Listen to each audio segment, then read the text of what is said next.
سائلكان kale wuxuu leeyahay culimada Soomaaliyeed qaarkood waxay fatwoodeen in dagaalkii Xamaas ay ku qaaday Yahuuda qaldana maxaa yeelay isku awood ma ahan dibkii Yahuuda soo gaaray waxa ka badan kan shacabka Falastiin soo gaaray waxaas wax jira ma laano nabigeena sallallahu alayhi wasallam siiradiisa markaan ku noqono markuu Quraysh la dagaalamay nabigii Quraysh isku awood bay ahayd ما markay Quraysh Badr ay ku yimaadeen kun iyo ka badan iyo gaadiid fara badan Nabi Muhammad sallallahu alayhi wasallam 300 iyo dhowr iyo toban wajh gaadiid yarna wajh mawaasiinta marka la fiiriyo maadiga marka lagu qiyaaso bayna dagaalami karin marka inaad maraaxish kala saari weydo maraaxish inaad kala saari weydo oo tiraado muslimiin tiradoodu iska kooban tahay iskana tabar yar inaad dagaal geliso aynan awood u lahayn وبالتالي la baabi'iyo xoolahoodii la xalaashado xabsiyada laga buuxiyo la baabi'iyo dacwadoodii iyo maraakistoodii eber laga dhigo yaa sabab oo adiga sabab ah aduguna waxaad leedahay adeer aniga inaan dagaalamo baa leeyahay amray wixii baaba ay baabo ay rugmanaya rugman oo taydan wadan ilaahina quraanka waa keenoo sheegay kam min fi'atin qalilatin ghalabat fi'atan kathiratan bi idnillah dagaalku marna waa talab marna waa dafci mar adaa cadowga raadsanaya marna uu kugu qasbayo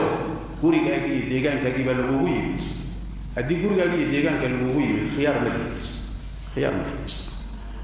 ruuxa sidaa leh waxa ka maqan waaqica fahamkiisa mu'min kasta oo ku nool dhul uu ku tabardaran yahay oo mustadcaf ku yahay ama waqti iyo zaman laga xoog badan yahay uu tabardaran yahay dhul noocaas ku nool ama zaman noocaas ku nool ha ku amal falo aayadihi sabirka gaalada iskaga sabra dibkooda u sabra iska saamaxa faraha ka qaada ka ficil qaadanina gacanha qaadina aayadaha ku amal falabo cid ilaahay iyo rasuulkiisa dhibaysa saha wala dhaqmo mushrikiinta ahlul kitaabka amma cidi awood leh ha ku amal faro marka aayadka dhahaya aimada gaalada la dagaalama ya aayadka ha ku amal falo ninkii awood leh ninkan awood lahayna aayadihi safxiga iyo sabirka ha ku amal falo وهذا هو التحقيق الفلسطينيين haday dagaalamaan iyo hadayna dagaalamin ba lama deeyay يا أدوكنا دن كمالهيد مسلم دبات فناي دن كمالهيد كوا الله ليني دن كمالهيد كوا حبسيدا لو غراي دن كمالهيد قبلها حجاباني لا جيجيداي دن كمالهيد دعوده iyo waxa dabar go'aya taydan wadanaya adeer aniga shaqo kuma leeyahay wixii baabay ha baabo wixii rogmanaya ha rogmado wixii la jiiray ha la jiiro wixii la dilay ha la dilo aniga dan kamali mashruucayga wata mashruucagu soo muslimiinta ma ya war muslimiinta dhibaataysan mustadcafiinta hadaadan danaynin duruuftooda adeer dagaalkii jihaadka sheegaysa muxuu yahay yaad u dagaalamaysa إسرائيل مركا أما حد دقالمين أما يين دقالمين إن يقول كودنا قادته إيجانا بابيسو أما قحسبا حسبا صوما مركا من خيار كدو لما روحي في هيسو يا بالصدى بهداد إريدو كل دقالمين مركا دم صوما بني آدم إلهي كرامي يقول كيسي ولا كوبيسنا ولا قصوا قاطي وفلسطين أنت بيهود قاطي ولا صوت تجيه هذا وحوي أنت يرتاي كسي عرب صح ما إن أتقالوا ودن دجال كحلامي هذا أنا والله النبي صلى الله عليه وسلم مركو تورتو سكيري ومقالة مدينة ويمي يهودي مقالة دجنيد هشيس بالله قال هشيس بالله صحيح هو يهود والمقالة أنا وده دفاع عنه يا ومقالة الدفاع هذا وحكى قال وصح الله إنه لاضو مجتمع ريم مدينة ويهودي له هي هشيس لا قال قال دي قار كم يدو معاهدات هشيس لا قال يتحالف قار تحالف يسبه هيسي بالله قال قارنا والله دجال والنبي محمد صلى الله عليه وسلم أنا تبرتها كنيس إلى وحي وجيستي أما الدمر يعقوب بكت أحد قال لمن النبي محمد صلى الله عليه وسلم مركي أحزابتي إصبحي ستدي أي سود وشو مقالة المدينة أي سود الدجال صحابة وحكولات تليي ما يوحي هيد دجال أحد النبي وحكولات تليي صلى الله عليه وسلم المقالة دحية تقول دجال لنا صوما رجل اللي يرأوا بالله والدجال كي بدأ كم مقنع ayaa yiri ma ahayn magaalada dhexdeeda ku dagaalami maynay banaaga inoo saar markaasuu nabiga sallallahu alayhi wasallam taladoodii qaatay oo banaanka loo baxay waliba nabigu wuxuu ku riyooday intaan la bixin wuxuu ku riyooday kama fi sahih al-bukhari wa ghayrihi wuxuu ku riyooday isagoo oo dhufays ku jira iyo loo la qalayo wuxuu ku fasiray dhufaysku inay tahay magaalada madiina gudaheeda inuu ku dagaalamo looda la qalqalayana wuxuu ku fasiray saxaabadiisii la laayay marka magaalada gudaheeda maxaa loogu dagaalamay caruur iyo dumar baa joogay nabi maxamed baa damcay inuu ku dagaalamo magaalada gudaheeda haddii lagu dagaalami lahaana carruur iyo dumarba waxbay ku noqon lahayd. mu'miniin waxaa jirtay maka joogta oo tabar yaraa oo meesha ku dhex jiray gaalada ku dhex jira kuwaasaa laga baqay inay dhib gaadho dagaalkaas inay dhibaato ku gaadho maadaama muslimiin ay meeshii ku jiraan mustadcafiin ah oo weliba aydan garanaynin saxaabada iyo nebiga oo laga yaabo dhib inuu idinka gaadho ama dhibaataba soo gaadho dagaalka ka laabto ilaalin muslimiinta la ilaalinayo ka laabto dagaalka waa laga noqday 2 sano kadib ayaa markii la kala baxay ayaa magaalada Makka loo ogolaaday nabiga inuu dagaal ku qaado sallallahu alayhi wasallam magaalada Makka oo dhulka Ilaahay dhulkii ugu khayr badnaa oo xaramkii Ilaahay ah in gaala gacanteeda loo daayo 2 sano iyadoo laga qaadi karay maxaa la tixgeliyay waxa la tixgeliyay dad muslima ku dhex jiray inay dhibaato gaadheen adaguna dan kama lihid muslim dhibaatoonahay dan kama lihid kuwa la laynay dan kama lihid kuwa xabsiyada lagu guraayo dan kama lihid gabdhaha xijaaban ee la jijiidahay dan kama lihid dacwada iyo waxa dabar go'aya taydaan wadanaya adeer aniga shaqo kuma lihid wixii baabay ha baabao wixii rogmanaya ha rogmado wixii la jiray ha la jiro wixii la dilay ha la dilo aniga dan kama lihid mashruucayga wata mashruucagu soo kii muslimiinta ma war muslimiintan dhibaataysan mustadcafiinta hadaadan danaynin duruuftooda adeer dagaalkii jihaadka sheegaysa muxuu yahay yaad u dagaalamaysaa sidaas daraadeed quluwigay ka mid tahay in danaha muslimiinta aan la ilaalinin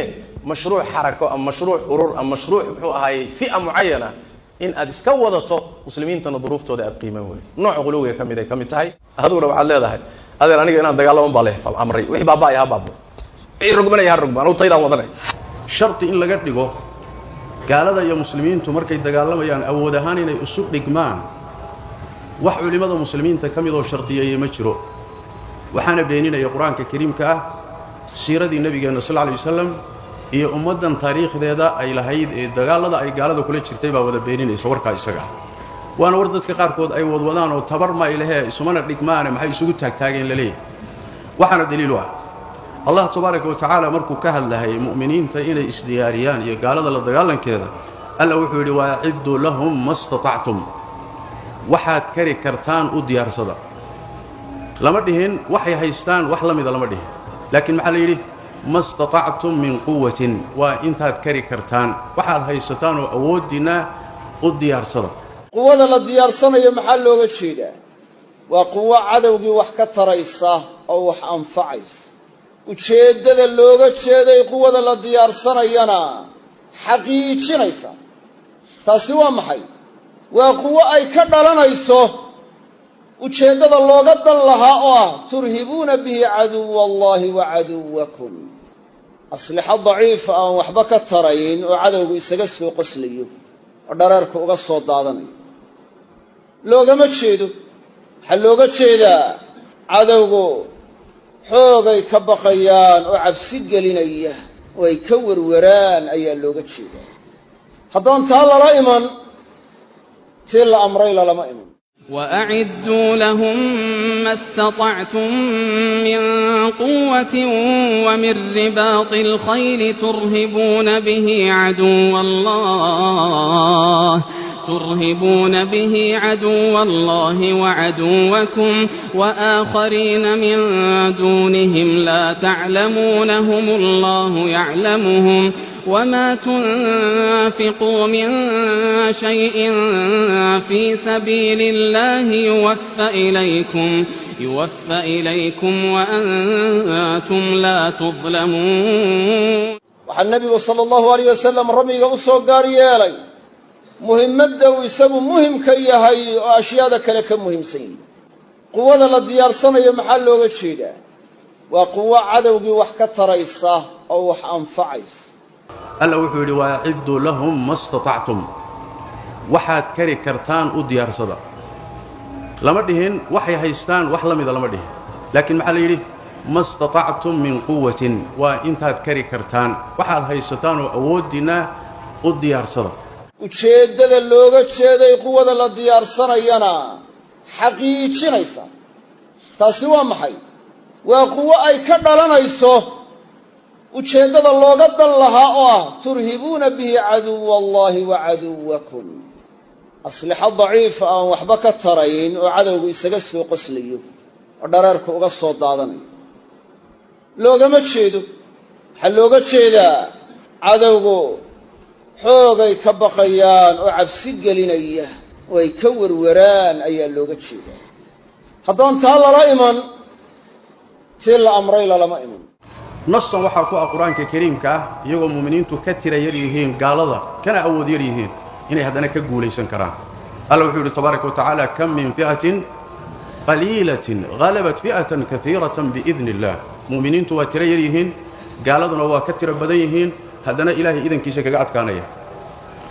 siiradii nabigeennuna sidaas sal lla alay waslam dagaaladuu gelayay oo gaalada la gelayay kulligeed